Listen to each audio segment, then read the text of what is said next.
É isso aí, galera. Você pode pensar assim: ah, esse tema não é um tema muito utilizado aí nas provas, mas pelo contrário, né? Esses temas que a princípio aparecem bastante em prova e agora são colocados dentro da nossa reforma tributária, a emenda constitucional 132 de 2023, ou seja, tema recorrente agora nas provas de concurso e não vai ser diferente aqui na Cefaz do Acre. Então, primeira coisa que eu quero chamar a sua especial atenção de que a progressividade nas alíquotas do ITCMD nem sempre foram positivadas, ou seja, nem sempre a gente tinha, como a gente tem agora, um texto constitucional trazendo essa boa informação. Pelo contrário, né, houve muita discussão a respeito de um imposto real poder, um imposto sobre as coisas, né? Poder, a princípio, referente àquilo que o donatário recebe por doação, o herdeiro recebe por herança, poder ser tributado de forma progressiva. Ou seja, quanto maior a herança, quanto maior o quinhão, quanto maior a doação, maior a tributação. Isso foi sempre muito questionado. Tanto é que o irmão gêmeo, né, o irmão siamês aí do ITCMD, o ITBI, ele ainda tem uma súmula carregada lá, 656, né, do Supremo Tribunal Federal, que justamente entrega ele dizendo, você não pode ter progressividade. Inclusive, muitas pessoas falam que essa súmula está em desuso, mas para efeitos de prova, está valendo ainda, não foi revogada pelo Supremo Tribunal Federal. Então, vamos ver como é que a gente vai trabalhar as alíquotas do nosso ITCMD e vamos pegar como exemplo o ITCMD da Cefaz do Acre, né? Quer dizer, mas a gente sabe que muitos outros estados já se utilizam da progressividade. Vamos ver? Ó, então, lá no estado do Acre, vou até colocar aqui, ó, o artigo 29. Lá no estado do Acre, as alíquotas serão progressivas na tributação, na transmissão causa-morte. Então, alíquotas progressivas são. Então, você vai ver que a progressividade está em função do valor da base de cálculo, que é a transmissão, né, seja causa-morte ou doações. Mas aqui nós temos uma alíquota para causa-morte. 4%, a gente começa de 4%, vai ser a menor alíquota com a causa-morte. Na base de cálculo que excede de 50 mil, lembrando que até 50 mil está isento aqui no estado, e vai até 1.500.000. Então, a gente começa com essa faixa de valores. Tanto é que ele nos lembra da isenção dos 50 mil quando, a princípio, o Montemor for só de 50 mil. Bom, aí a gente pula para 5% entre 1.500.000 e 2.500.000. Então, aí subiu 1 milhão, né? De 1.500.000 para 2.500.000, 1 milhão. Aí sobe 1% na alíquota, 6% para subir mais 1 milhão, olha lá. 3.500.000 até, perdão, 2.500 até 3.500. Sobe mais 1% se a alíquota chega a 3.500.000. E aí nós temos uma alíquota máxima, que é aquela que a princípio a resolução do Senado Federal, né, de 1992, ela estabelece, né, que é a alíquota de 8%. E é interessante que a alíquota de 8% ela sai da situação de progressividade em função do valor do bem, né, que está sendo transmitido, causa-morte, e vai para em função de ser os colaterais a receber, ou seja, os parentes que não são em linha reta, ou seja, os parentes mais afastados, normalmente de 4 graus, tios, primos, sobrinhos, todos esses. Se a transmissão não for para herdeiros necessários, né, que é descendentes e ascendentes, vai ser a 8% a alíquota máxima. Veja que o Estado, então, do Acre tem progressividade fiscal, né, a alíquota de 4, 5, 6 e 7%, no caso da transmissão causa-morte. Será que a mesma coisa acontece para a doação, professor? Vamos ver lá? Na doação, nós também temos a progressividade, mas é interessante que somente das alíquotas pares. Vamos ver aqui, ó. Então, ele fala assim, ó, ainda no caso mortes. Em caso de uma sobrepartilha, então houve lá um bem que foi esquecido na partilha, então vai haver uma sobrepartilha, que implique na mudança de faixa de alíquotas, que pode acontecer, você tem um bem a mais que você esqueceu de colocar na conta anterior, então você tem que acrescentar aquele bem. O imposto será recalculado aplicando-se a alíquota correspondente ao total do monte-mor, com acréscimos legais, sem prejuízo da aplicação das multas cabíveis. Tá certo?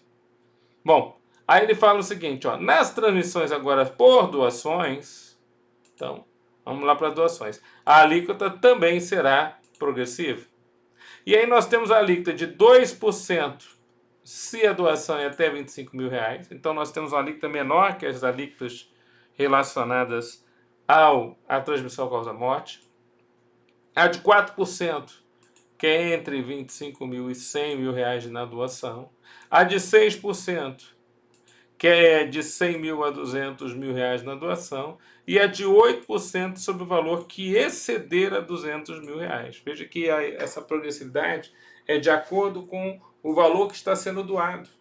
E veja que também que isso tem a ver com, a princípio, aquela situação relacionada ao imposto propriamente dito e em relação ao que nós chamamos aí, o valor que exceder a 200 mil reais já está em 8%, mas o que exceder. Então, até 200 mil reais nós tivemos alguma parte que foi tributada a 2%, outra parte foi tributada a 4%, outra parte foi tributada a 6%, e finalmente o que exceder tributado a 8%. Isso é muito parecido com o cálculo do imposto de renda da pessoa física e as alíquotas do IR, tá certo? Então é muito parecido com o que você a princípio já vê no imposto de renda. É a progressividade fiscal, a progressividade entendendo aí que está respeitando a capacidade contributiva daquele que está recebendo, aqui no caso o donatário. Tá, então é assim que funciona, professor. Então você está me dizendo que eu vou ter que levar em consideração essas circunstâncias? Exatamente. E olha só o que ele vai falar agora para nós. Vamos ver então, já que existe a progressividade aqui no nosso estado, vamos ver como é que funciona essa situação aqui, ó. Como que a princípio caminhou o posicionamento jurisprudencial a respeito da matéria. Durante muitos anos, o posicionamento é de que os impostos reais só poderiam exigir a progressividade fiscal se houvesse previsão constitucional, que é o caso dos exemplos do IPTU e do ITR, né? Ambos aceitando a progressividade. No caso do IPTU, a gente aceitava, né, aceitou as duas progressividades, fiscal e extrafiscal. No caso do ITR, só a progressividade extrafiscal quando a terra rural não cumpria a sua função social. Tá certo? Agora, o ITBI municipal ainda tem uma vedação à progressividade fiscal prevista na própria súmula 656, que até citei aqui para vocês. Mas esse entendimento muda quando se verifica, segundo o Supremo, que todos os tributos, não somente os impostos de caráter pessoal, devem levar em consideração a capacidade contributiva do sujeito passivo, inclusive os impostos reais. Nesse sentido, assentou-se que todos os impostos estão sujeitos ao princípio da capacidade contributiva, mesmo os que não tenham caráter pessoal. Em outros termos, todos os impostos, independentemente de sua classificação, se são impostos reais ou pessoais, podem e devem guardar relação com a capacidade contributiva do sujeito passivo, pois, do contrário, haverá um tratamento igual para os desiguais. Olha só, né? Quer dizer, visando aí a respeitar também o princípio da isonomia tributária. Tá certo? Aí ele fala aqui, ó. Ademais, seria possível se aferir a capacidade contributiva do sujeito passivo do ITCMD, pois, tratando-se de um imposto que é cobrado diretamente do contribuinte, a sua incidência poderá expressar em diversas circunstâncias progressividade ou até uma regressividade direta. Quer dizer, esse é o posicionamento do Supremo. Quer dizer, eu quero realmente tributar o herdeiro, tributar o donatário, porque eu sei o quanto ele vai receber. E, é claro, se eu fizer uma tributação igual para todo mundo, aquele que recebe menos vai estar pagando, na realidade, de forma maior do que aquele que recebe mais, porque a ideia é de que quem recebe menos, aquilo faz muita falta. Você está pagando a mesma alíquota de quem recebe mais, aquilo é regressivo. Agora, se você, a princípio, cobrar mais alíquota de quem recebe mais, você está sendo uma tributação progressiva.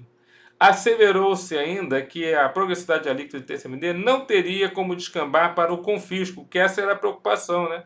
Ah, a gente vai fazer qualquer tipo de progressividade contra o ITCMD, e aí? Não tem efeito confiscatório? Não, porque haveria o controle do teto das alíquotas pelo Senado Federal, conforme está previsto lá, né, no nosso artigo 155, parágrafo 1º, inciso número 4 da Constituição Federal, que hoje é de 8%. Então o STF entende que o ITCMD dos estados pode sim ser progressivo, assim como ele é, né? Hoje a gente percebe que essa progressividade fiscal ela tem aí, né, um entendimento aí para a nossa prova.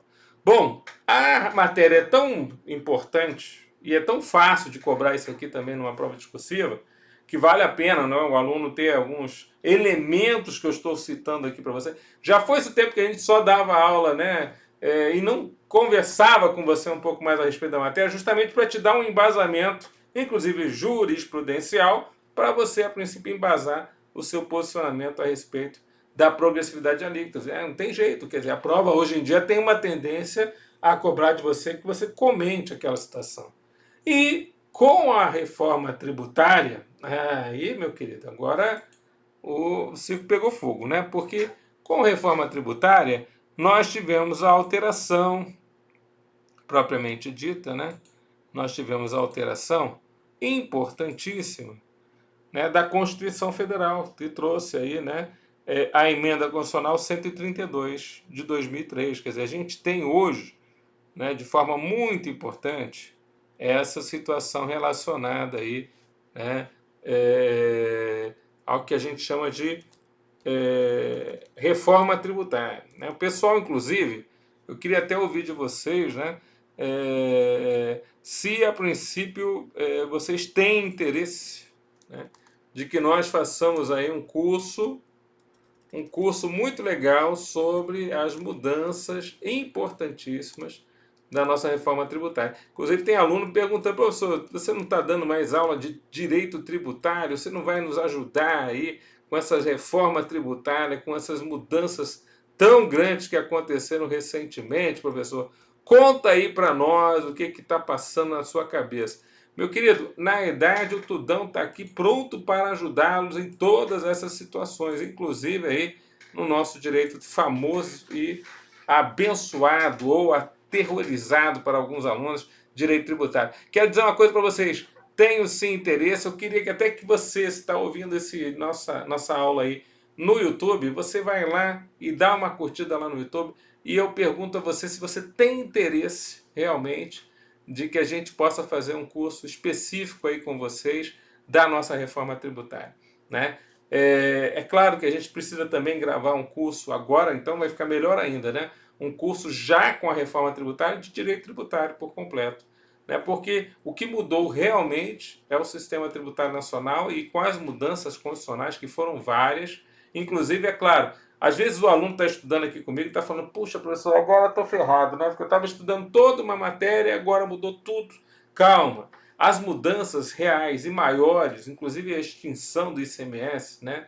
Com a modificação pela substituição pelo IBS, Imposto sobre Bens e Serviços, no modelo do IVA europeu, isso tudo vai ter um prazo para poder acontecer. Então, durante os próximos 10 anos, você ainda vai conviver com o ICMS. Então, se você não passar nesse concurso, né, em 10 anos você tem muito tempo para passar, porque aí você vai ser o fiscal do ICMS e depois você vai migrar para o IBSE, para o IBS, e aí você vai, a princípio, vai fazer aí parte desses dois elementos aí, dessas duas tributações. Você vai fazer parte da história, não tenha dúvida. Porque o que a Constituição trouxe? Vamos ver? A Constituição já foi direto ali, ó, no artigo 155, inciso 1, parágrafo 1º, e trouxe o inciso número 6, novo, né? Através da emenda constitucional 132. Olha lá. Compete aos Estados e ao Distrito Federal instituir imposto sobre a transmissão, causa morte e doação de quaisquer bens ou direitos. Esse imposto será progressivo. Então, na verdade, a Constituição deixou bem clara que existe a progressividade, e essa progressividade, ó, ela não é facultativa, ela é obrigatória, né? Não é poderá ser, como alguns possam pensar. Será progressivo em função do valor do quinhão, que é quanto cada herdeiro recebe na herança. Do valor do legado, que é quanto cada legatário recebe no testamento. Do valor da doação, que é quando cada donatário recebe na doação. Você entende que esse texto acaba sendo extremamente importante porque ele fecha o conteúdo, o contexto que a gente tinha a respeito da reforma? Né? Porque antes da reforma havia um questionamento se efetivamente haveria a possibilidade da progressividade ou não. Mas agora não há mais o que se falar disso. Né? Quer dizer, a Constituição foi alterada. E no texto constitucional você vai até citar, provavelmente, esse dispositivo que eu falei aí para vocês, né? A respeito dessa situação. Então, é dentro do texto constitucional que você vai citar essa determinada situação. Tá certo? Bom, eu tô aqui, ó. Tô vendo aqui uma questãozinha de prova anterior aqui da CESP. Deixa eu ver aqui, ó, se é uma questão que a gente pode aproveitar aqui para o nosso certame. Então, da Cefaz, do Rio Grande do Sul, 2019, CESP-CEBASP, né? Então ele fala justamente a respeito dessa situação da lei estadual. A lei, vou chamar de Lei X, né, do estado do Acre, vamos substituir pelo Acre aqui para a gente poder trazer para nós. Ao modificar a Lei Y do mesmo estado, estabeleceu alíquotas progressivas para o ITCD. Tendo como referência essa legislação e outras normas federais, assinale a opção correta. As alíquotas progressivas estabelecidas pela Lei Y, não X, aplicam-se apenas aos casos... tá. Está pendente decisão da constitucionalidade da Lei X, né? A Lei X, né? Vamos continuar aqui, tal, a Lei X. Eu fiz essa mudança, mas eu estou fazendo aqui de novo porque eu acho que é interessante essa questão e a gente vai poder, de alguma forma, estudar melhor a matéria, né? De acordo com o que a gente já viu aqui dentro do... É claro que é uma questão adaptada, mas vamos lá, né? O importante é a gente treinar, né, galera? E o Tudão está aqui para poder criar situações aqui para ajudar vocês nesse entendimento. Vamos lá? Então vamos pensar juntos a respeito dessa situação? Vamos botar então o material aí na tua telinha. Ó, então eu criei uma questão baseada numa questão de prova anterior, tá? Dei uma inventada aqui. A Lei X do Estado do Acre, ao modificar a Lei Y no mesmo Estado, estabeleceu alíquotas progressivas para o ITCD. Tendo como referência essa legislação e outras normas federais, assinale a opção correta. As alíquotas progressivas estabelecidas pela Lei X aplicam-se apenas aos casos de transmissão causa-morte, não se estendendo à doação. Vamos pensar que uma dessas leis aí é a nossa Lei Complementar 353 que a gente está trabalhando. Vamos pensar na situação do Acre. O Acre tem progressividade de alíquotas? Tem. Só na situação causa-morte ou também nas doações? Em ambas, professor. Então, a letra A, vamos colocar essa letra A para nós, então é falso. Vamos botar aqui, ó. Falso. Por quê? Porque nós temos progressividade nas duas esferas. Está pendente decisão do STF acerca da constitucionalidade da Lei X. Há questionamento acerca da possibilidade de aplicação da progressividade de alíquotas a impostos reais. Não está mais pendente, né, professor? Não está mais pendente. A gente já viu que o posicionamento, inclusive, já foi constitucionalizado. Está na Constituição Federal agora, não tem mais o que falar. Progressividade acompanha agora o ITCMD de forma obrigatória. Está previsto ali. A Lei X estabelece uma alíquota máxima superior àquela definida pela Resolução 9/92 do Senado Federal. Pode a Lei X fazer isso? Não. A lei tem que, a princípio, se manter dentro do limite estabelecido pela Resolução do Senado Federal, a 9/92, que fala que é 8%. No que concerne a transmissão causa-mortes, a Lei X estabelece alíquotas progressivas em relação a cada quinhão, não tomando por base o valor total da herança. Então, na verdade, aqui é uma pergunta interessante. Quer dizer, quando aqui no estado do Acre a gente está falando, né, da base de cálculo, o que seria a base de cálculo? Em relação a cada fato gerador, né? Quer dizer, cada fato gerador vai ter a sua base de cálculo. Então, a gente vai calcular o imposto de acordo com o que cada uma das pessoas vai receber de quinhão, né? Essa seria a situação propriamente dita. E, finalmente, na Lei X, a progressividade é fixada em função das unidades padrão fiscal, cujo valor é o vigente na data da morte ou da doação. Veja, primeiro que a progressividade é fixada em função do valor, né? A gente viu lá 200 mil, 1 milhão e 500, 2 milhões e 500, quer dizer, em valor mesmo em reais. E o valor, a princípio, de uma OPF, na verdade, está relacionado à data da avaliação, né? Então, na verdade, o gabarito dessa questão para nós, então a letra E está falsa. A única que realmente está correta é a alternativa letra D de dado. Tá certo? Então, a única verdadeira, alternativa letra D, gabarito da questão. Poxa, uma questão legal, a gente vê que o tema cai na prova, banca CESP, o pessoal gosta do assunto, então meu aluno não vai perder questões disso na nossa prova, inclusive na nossa prova discursiva. Fiz questão de fazer essa aula um pouco mais especial para vocês, porque eu estou preparando os meus alunos para a prova discursiva e eu creio que esse tema é um tema bastante relevante também para a prova. Fiquem com Deus, bons estudos. Esse tema se tornou mais relevante ainda depois que ele entrou na reforma tributária. Fiquem com Deus, bons estudos e até a próxima.